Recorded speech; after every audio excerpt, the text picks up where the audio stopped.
Before completing the trim or siding, every single opening to the house needed to be planned and cut out. The windows and door were the obvious ones, but there are also a number of openings needed for venting. Ventilation is a really important part of the construction of a tiny house.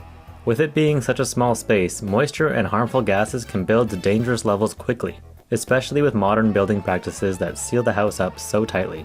You're essentially living inside of a plastic bag. Some people just keep a window cracked at all times, and that allows fresh air to enter the house, while something like a bathroom fan or range hood can evacuate all the stale air from the house within minutes. I didn't want to allow cold, damp air from outside to be my only source of fresh air, so I started researching my options. What I came up with was an energy recovery ventilator, or ERV. An ERV is an air exchanger which, during cold seasons, recovers the warmth from the inside air while bringing in fresh air from outside, and during the warm seasons does the process in reverse to try and keep the house cool. The ERV works all the time year-round, but it isn't enough. When cooking, you need to get that moisture out of the house right away, which is what a range hood is for. And when showering, there's the obvious need for a bathroom fan to evacuate all the moisture from that. The furnace and water heater I'll be installing are both typically found in RVs and have their own methods of direct venting. The water heater actually attaches to the outside of the house, so it's essentially an outdoor appliance. The rough opening needed to be big enough to hold the unit, but not too big. The water heater will sit directly on the bottom plate here, and will end up below the raised kitchen floor.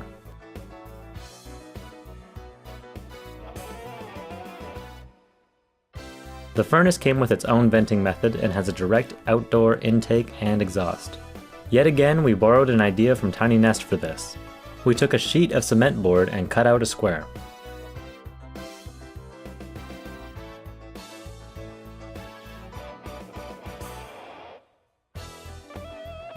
Then I applied a bead of caulk to the back of the board, leaving the bottom open for possible, though unlikely, drainage. I used a level and drew lines on the house wrap and cement board to make sure it went on straight. Then used little screws to attach it to the sheathing.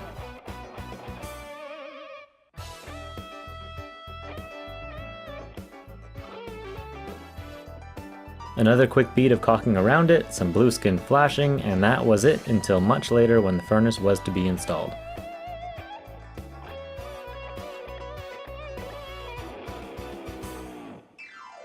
The final vent that needed to be considered was the one from the composting toilet. The toilet has a small fan that keeps air moving to the outside of the house through a small PVC pipe. In total, that's 4 vents and 2 appliances. Only 2 of the rough openings were actually cut at this time, and only the water heater is actually in place. The water heater needed to be installed because it is part of closing the house in. The furnace, though, will have its vent installed later, at which point I'll drill holes out of the cement board. The ERV, range hood, bathroom fan, and toilet vent are all still waiting to be installed, but I needed to figure out exactly where they were going and get the trim ready and attached. The wall caps for these vents will attach to the outside of the trim.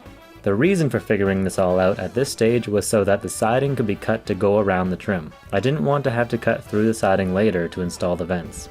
The next video in this series is all about trim, which will go into detail about what I used to make the trim for the wall caps, as well as the trim around the windows and doors. Yes, more than one door. And the trim for the corners of the house.